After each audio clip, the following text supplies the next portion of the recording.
ఒక చిన్న గ్రామంలో లక్ష్మమ్మ అనే పేద తల్లి జీవించేది. ఆమె భర్త చిన్నతనంలోనే మరణించడంతో కుమారుడు రమేష్ జీవితంగా మిగిలించుకుంది.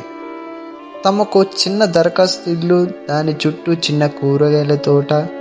ఇది ఆమె సంపాదన, ఆమె జీవితం. రమేష్ చదువు. లక్ష్మమ్మ రోజంతా ఊళ్ళో ఇంటికి చీపురు వేస్తూ కొంత డబ్బును సంపాదించేది. ఉదయం 4 గంటలకు లేచి అన్నం ఉడకబెట్టి కొడుకుకు పాఠశాలకు పంపేది. మధ్యాహ్నం తనేమి తినకుండా, తన కడుపు ఆకలిని చూసుకోకుండా కొడుకుకు పొద్దున్నే తీసిన పచ్చడి ప్రేమగా పెట్టింది. ఒకరోజు రమేష్ ఇంటికి వచ్చి అడిగాడు, అమ్మ నేను ఏఎస్ఐ కావాలి.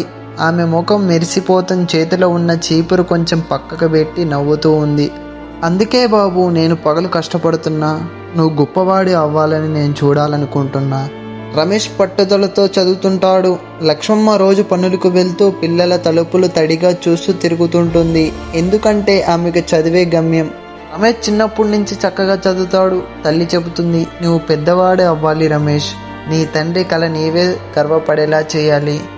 వాడి గణితంలో, భౌతిక శాస్త్రం మంచి అభిరుచి ఉంటుంది. స్కూల్లో టీచర్ కూడా ఆశ్చర్యపడతారు. ఒకరోజు స్కూల్ టీచర్ అడుగుతుంది, మీ అమ్మ ఏం చేస్తుంది రమేష్ అని.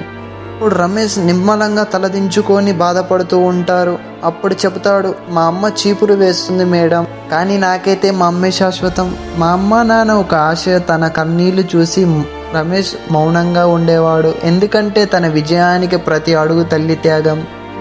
ఇంటర్మీడియట్ డిగ్రీ ప్రతి దిశలో ఫ్రీ క్వాలిఫికేషన్తో చదివాడు.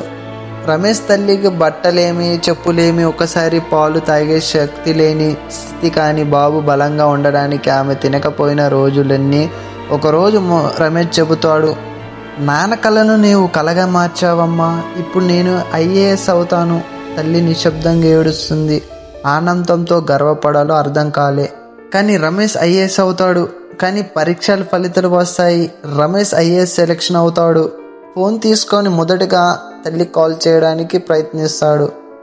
పక్కవాడు చెప్పిన మాట వింటాడు. అమ్మ ఛాతి నొప్పి వచ్చిందంటారా, హాస్పిటల్కు తీసుకెళ్లారంట. ఒక్క క్షణం జీవితం ఆగిపోయినట్లు అనిపించింది. పరుగులు తీసి ఉరకలు వేశాడు. కానీ అప్పటికీ ఆమె శరీరం మౌనంగా, ఒళ్ళంతా తెల్ల చీరలతో చుట్టబడి ఉంటుంది. కన్నీళ్లతో ఆమె చేతిని పట్టుకుంటాడు. మధు ఒక మాట అంటాడు, అమ్మా నేను ఐఏఎస్ అయ్యాను, కానీ నీ కల నిజం చేశాను, కానీ నీవు లేవని అంటాడు. బాధపడుతూ ఉంటాడు. అలాగే రమేష్ కొన్ని రోజుల తర్వాత తన తల్లి సమాధి పూలతో అలంకరిస్తాడు. చేతిలో ఐఏఎస్ సర్టిఫికెట్ను తీసుకొని కింద వంగి సమాధిపై ఉంచుతాడు. తల్లి ఫోటో ముందు నిలబడి చెప్తాడు, ఇది నీ కల తల్లి, నీవు నా విజయానికి కారణం. మాటలు ఆగిపోతాయి కానీ నా భావోద్వేగాలు ఆగవు. తల్లి త్యాగం కనిపించదు, కానీ ప్రతి విజయంలో ఆమె బలం ఉంటుంది. రమేష్ ఐఏఎస్ కష్టపడి చదివాడు. అతని కోసం ఒక చిన్న లైక్, సబ్స్క్రైబ్, షేర్ అయితే చేయండి. మరి ఎన్నో వీడియోస్తో ముందుకు వద్దాం.